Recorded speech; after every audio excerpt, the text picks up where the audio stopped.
Entonces, como pueden ver, esta es la zona de alimentación y la zona de postura, donde tenemos unos ponederos acá en este sector que están elaborados de manera tradicional, y la parte de encima me sirve para colocarles la hierba y el pasto. Entonces estos ponederos no me están consumiendo un espacio grande, y las gallinas me ponen los huevos ahí.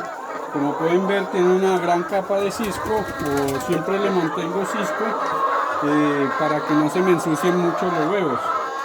Y al fondo tengo separado el tema de los bebederos. Entonces eso hace que ellas aquí no estén, que aquí no haya humedad. Por ejemplo, aquí no hay mucha humedad porque solamente es zona de alimentación. De igual forma, a este lado podemos ver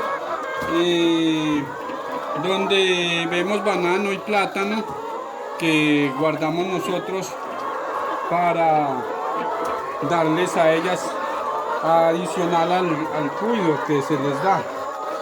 También acá en esta área, en este momento, tengo esta gallinaza, la cual esta misma semana la voy a trasladar para echársela a las matas de plátano ya, porque como lo decía, es un área de 16 cuadras, está cultivada en plátano y banano, es hacia el área posterior.